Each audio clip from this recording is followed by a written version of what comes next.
अस्सलाम वालेकुम नाज़रीन। नाज़रीन ये देखिए मेरे पास 3 तरह के मीठे पड़े हुए हैं। अब हम इनमें से चेक करेंगे कि कौन सा मीठा जो है वो हमारी सेहत के लिए ठीक है और कौन सा नुकसानदेह है, क्यों नुकसानदेह है, उसके क्या क्या नुकसान है और हमें किस मीठे को प्रेफर करना चाहिए और क्यों करना चाहिए। ये देखिए इसमें मेरे पास एक मीठा जो मौजूद है ये है चीनी, आम सफ़ेद चीनी जो हमारे घरों में यूज़ होती है। ये वाली चीनी है जी। ये इसमें क्या है, इसमें है शक्कर। अब ये जो ग्रीन कलर की चीज़ है ये क्या है, ये है स्टीविया पाउडर। अब हम इन तीनों पर बात करेंगे और फिर हम डिसाइड करेंगे कि हमें किस पर जाना चाहिए। हर एक का फ़ायदा नुकसान हम यहाँ डिस्कस करेंगे जी। पहली चीज़, आप में से ज़्यादातर लोग वो हैं कि जिन्होंने यकीनन गुड़ बनता हुआ देखा होगा। गुड़ किससे बनता है? गुड़ बनता है गन्ने से। जो गन्ने का शीरा है, गन्ने का रस निकाला जाता है, उसके बाद उसको एक बड़े कढ़ाई में डाल के उसको पकाया जाता है। फिर उसके ऊपर जो मैल होती है, वो कसाफ्तें जो होती हैं, उसको अलहदा कर दिया जाता है। उसको ज़्यादा रंग साफ करने के लिए, ज़्यादा खुशनुमा बनाने के लिए उसमें सोडा भी डालते हैं, उसमें रंग काट भी डाल देते हैं। ये डालने के बाद अब उससे गुड़ भी बनता है, उससे शक्कर भी बनती है और इससे मैं पहले एक वीलॉग इस पर कर चुका हूँ। अगर मज़ीद तफसील चाहिए तो आप वहाँ पे जा सकते हैं। जब वहाँ पे ये गुड़ बनने का अमल है तो आप देखें कि उस कढ़ाई में जहाँ पर ये शीरा जो है, गन्ने का रस जो है, ये पक रहा है, पक के गाढ़ा हो रहा है और इसका कलर है ब्राउन। उस ब्राउन कलर से ये गुड़ बनेगा, उसी कलर का ही गुड़ होगा। जब इसी गन्ने के रस से चीनी बनेगी तो उसका रंग इस हद तक सफ़ेद कैसे है? कभी आपने गौर किया कि ये जो चीनी है ये इतनी वाइट कैसे बन जाती है? उसकी वजह यह है कि इसी गन्ने के रस को जब शुगर मिल में लेके जाते हैं, वहां पे गन्ने से रस निकाला और उसको फिर एक प्रोसेस होता है, उसको पकाया जाता है, कैरेमलाइजेशन होती है। वहां पर वही गन्ने का रस वहां पर भी ब्राउन होता है। अब वो जो कैरेमलाइजेशन है जिसमें ये ब्राउन होनी है, फिर इसको चारकोल के साथ ट्रीट किया जाता है। वहां पे इसकी सारी स्मेल वगैरह भी खत्म हो जाती है, वहां पर इसका रंग भी बेहतर हो जाता है। फिर इसको मुख्तलिफ मराहिल में मुख्तलिफ केमिकल्स के साथ इसको रिएक्ट करवाया जाता है और वो जो केमिकल्स हैं उसमें रंग काट जैसे ऐसे बहुत से केमिकल्स हैं जिनसे इसको रिएक्ट करवाया जाता है और उसके नतीजे में इसमें से हर किस्म का रंग जो है वो निकल जाता है और ये ट्रांसपेरेंट क्रिस्टल जैसी चीज बन जाती है। फिर उसके बाद फिर ये चीनी की शक्ल इख्तियार करती है। अब ये जो इतना लंबा प्रोसेस है उससे जाके जब ये चीनी बनेगी तो इस वजह से हमारे जो डॉक्टर्स हैं वो इसको सफेद जहर भी कहते हैं, क्योंकि इसमें बहुत ज्यादा केमिकल्स डाले जाते हैं।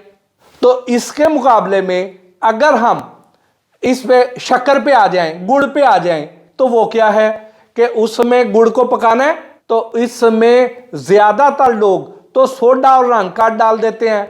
सोडा और रंग काट जो है ये बेसिकली सोडा भी उसमें धोबी सोडा डालते हैं और रंग काट जो है वो अगेन फिर एक केमिकल है। अब हमारे जो अच्छा काम करने वाले लोग हैं वो इसमें नेचुरल हर्ब्स डालते हैं। जहां पर गन्ना पैदा होता है वहां पर ही इसके नजदीक ही एक जड़ी बूटी होती है, वो जड़ी बूटी जो है वो इसमें डाल दी जाती है जिसे सुखलाई कहा जाता है। अब उसको इसी शीरे में डाल के पका लिया जाता है। वो इसकी जो मैल आती है ऊपर वो अलहदा ऊपर आ जाती है, उसको छान के अलहदा कर देते हैं, नीचे से उसका रंग साफ निकल आता है और अगर वो हल्की हल्की ब्राउन भी रहे तो कोई हर्ज नहीं है। उससे जो गुड़ बनेगा, उससे जो शक्कर बनेगी वो ज्यादा फायदेमंद है। लेकिन वो ना भी उसमें डालें तो भी उसमें उतने ज्यादा केमिकल्स नहीं है जितने चीनी में है। अब यहां पर जो गुड़ या शक्कर है उसमें सिर्फ 1 या 2 केमिकल्स हैं ये, जबकि चीनी में केमिकल्स की तादाद भी बहुत ज्यादा है और मिकदार भी बहुत ज्यादा है। इस वजह से जब शक्कर में वो मिकदार कम होएगी तो उसकी वजह से शक्कर की अफादियत चीनी की निस्बत कहीं ज्यादा बढ़ जाएगी। इसमें सुक्रोज पाई जाती है 70%, चीनी में पाई जाती है 97.7%। तो इसका मतलब ये है कि जो शक्कर है या गुड़ है ये चीनी की निस्बत चीनी के मुकाबले में 27% कम है। इसमें नुकसान देने वाले अज्जा कह लें आप आसान अल्फाज में। इसमें प्रोटीन भी है, इसमें पोटाशियम भी है, इसमें मैग्नीशियम भी है, इसमें कैल्शियम भी है, इसमें आयरन भी है, इसमें फाइबर भी है, इसमें मैंगनीज भी है, इसमें फास्फोरस भी है, इसमें विटामिन ए, सी और ई भी है। तो ये चीनी की निस्बत कहीं ज्यादा फायदेमंद है। और फिर अगला सवाल कि जी चीनी से जिस तरह शुगर होती है, अगर आप शक्कर को भी ज्यादा इस्तेमाल करेंगे तो शुगर इससे भी हो जाएगी, लेकिन ये चीनी के मुकाबले में आहिस्ता आहिस्ता यानी इससे ज्यादा देर में होगी। इसका थोड़ा इस्तेमाल करेंगे तो ये उस तरह नुकसानदेह नहीं है, लेकिन चीनी जो है वो किसी भी सूरत में नुकसानदेह है। अगर किसी की शुगर लो हो जाए तो उसे कहते हैं कि आप अपने पास टॉफी रखें या चीनी लें, उससे हमारे खून में शुगर की मिकदार एकदम बढ़ जाएगी। जबकि हमारा जो गुड़ या शक्कर है ये नहीं कहा जाता, डॉक्टर कभी ये नहीं कहता कि आपकी शुगर लो है तो आप शक्कर खा लें या आप गुड़ खा लें, वो ये नहीं कहता, क्योंकि इसने आहिस्ता आहिस्ता शुगर की मिकदार बढ़ानी है, चीनी ने एकदम बढ़ानी है। तो इस वजह से जो ज्यादा चीनी इस्तेमाल करते हैं उसमें टाइप 2 शुगर होने के इम्कानात ज्यादा होते हैं, जबकि जो गुड़ या शक्कर है ये आहिस्ता आहिस्ता शुगर बढ़ाएंगे। फिर इसमें साथ बहुत सारी इजाफी फवायद भी मिलेंगे, चीनी वाले केस में वो नहीं है। अब मीठा इसने भी करना है, मीठा इसने भी करना है, तो इसका मतलब ये हो गया कि हमें फिर चीनी के मुकाबले में गुड़ या शक्कर को तरजीह देनी चाहिए। यहां तक बात क्लियर हो गई। अब इसमें हमें एक काम करना चाहिए कि जो गुड़ या शक्कर बनाने वाले हैं ये अभी तक पाकिस्तान में वही पुराने फरसूदा निज़ाम के तहत गुड़ बनाते हैं कि जिसमें वही लकड़ी का थाल है, जिसमें वही जंग आलूद से बेलने हैं, जिसमें वही बड़े बड़े कढ़ाई हैं, जिसमें वहाँ पर ही फुट लेवल पर गंदे तोड़े पर या कपड़े पर नीचे बिछा के वहाँ पे पिनियाँ बनाई जाएंगी।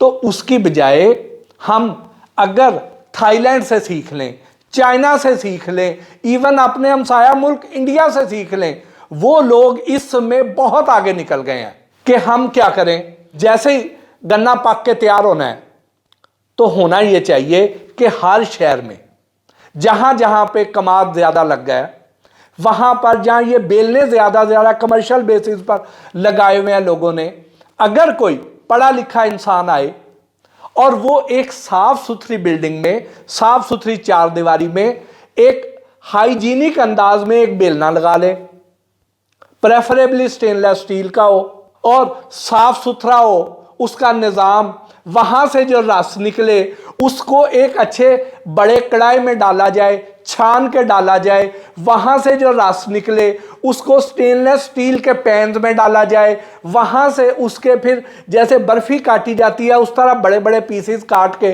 वो गुड़ की जगह दिए जाएं, छोटी क्यूब्स काट के दी जाएं और उसको मक्खियों से बचाया जाए। उसको ये जो अगर खुले मैदान में हम छोड़ देंगे जहां पे उसे रात को कुत्ते चाटते रहेंगे, तो यहां पर उसको कवर किया जाए, जब भी उसको ख़त्म किया जाए तो अच्छी तरह धो के रखा जाए, ढांप के रखा जाए। तो अगर ये वाला सिस्टम बना लिया जाए, वहां पे लोगों को साफ नजर आए कि यहाँ पे हमें म्यारी शय मिल रही है, तो लोग वहां पे उसके पास रश लग जाएगा, उसके पास कस्टमर बढ़ जाएंगे, तो एक नया बिजनेस इवॉल्व हो सकता है। यानी अगर कोई अच्छा काम करना चाहे और वो इस शोबे में इन्वेस्ट कर ले तो वो अपने घर पे एक मिनी शुगर मिल लगा सकता है, उस सीजन में अच्छे खासे पैसे कमा सकता है। तो हम ये साफ सुथरे बिजनेस की तरफ, नए आइडियाज की तरफ क्यों नहीं अट्रैक्ट होते, इस पर भी हमें गौर करना चाहिए। अब ये तो एक चीज हो गई। अब आ जाएं स्टीविया पर।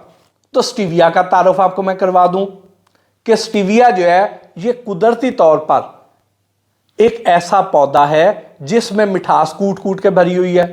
इससे मिठास हासिल करना गुड़ और चीनी की निस्बत बहुत ज्यादा आसान है। इसके लिए आपको किसी प्लांट की जरूरत नहीं है, किसी और की मोहताजी नहीं है। आप ये वाली चीनी, ये मिठास अपने घर में खुद पैदा कर सकते हैं। तो क्यों आपको इस मीठे जहर पे जाना है, या क्यों आपको शक्कर पे जाना है, या गुड़ पे जाना है? आप ये स्टीविया जो है ये अपने घर पे खुद उगाएं। और इसको उगाना कितना आसान काम है कि अगर आप वो जो सरकारी अयूब एग्रीकल्चर रिसर्च इंस्टीट्यूट है वहां से, तो 25 रुपए में इसके 100 पौधों के बीज मिल जाते हैं, यानी 25 पैसे का एक हो गया। और अगर आपको वो दूर पड़ता है तो आप किसी नर्सरी में चल जाएं, वहां से आप स्टीविया के पौधे ले सकते हैं, या आप ऑनलाइन ले लें। हमारे दोस्त हैं जावेद इकबाल साहब, बड़े खुशबूदार इंसान है, बहुत अच्छे आदमी है। वो पाकिस्तान को सरसब्ज करने का मिशन लेके चल रहे हैं। आप उनसे राब्ता कर लें, ग्रीन गार्डन्स के नाम से उनका सोशल मीडिया ग्रुप्स हैं, तो उसको ज्वाइन कर लें। वो आपको बता देंगे कि आपके इलाके में कौन सी नर्सरी से मिल जाएंगे, या उनको कहें वो आपको बीज इसके कोरियर कर देंगे। आप अपने घर पे गमलों में लगा लें, अपने घर पे पौधे लगाएं, और जब भी मिठास की जरूरत है इसका पत्ता उठाएं और उसको ऊपर छिड़क लें, खुश्क करके रख लें, उसका पाउडर बना लें, इसका अरक निकाल लें, इसको आप पानी में उबाल लें और इसको पानी छान के रख लें, और वो शीरा जो है वो आप डाल के किसी भी चीज में इस्तेमाल कर लें। आपको ऊपर सब्ज सब्ज नहीं अच्छा लगता तो आप इसका शीरा बना के रख लें, इस तरह कर लें। आप किसी भी तरीके से इसे इस्तेमाल कर सकते हैं। अगर आप अरक निकाल लेंगे तो वो तो बहुत ज्यादा मीठा हो जाएगा। और चीनी जो है वो डे बाई डे महंगी होती चली जा रही है, महंगी भी हो रही है और नुकसानदेह भी है। तो फिर उसकी बजाय आप इस पे चल जाएं, ये शुगर के मरीजों के लिए भी बेहतर है, तो इसके नुकसान भी कोई नहीं है, तो फिर इस पे चल जाएं, ये ज्यादा फायदेमंद है। तो आप आराम से इस पर शिफ्ट हो सकते हैं। अगर नहीं तो फिर अब हम अगर इनकी दर्जाबंदी कर लें तो सबसे जो बेहतर चीज है वो है स्टीविया, यानी सस्ता भी है, मिठास भी ज्यादा है और आसान भी है, हर एक के लिए आसान है।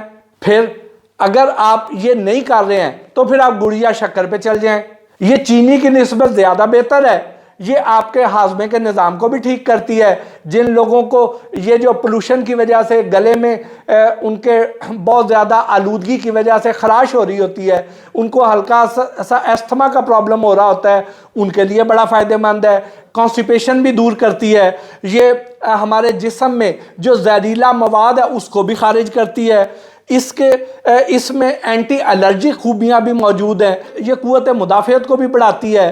तो फिर ये जो है ये चीनी से कहीं ज्यादा बेहतर है। फिर आप इस पे आ जाएं। अगर ये भी नहीं करना तो फिर मजबूरी है, फिर चीनी पे चल जाएं।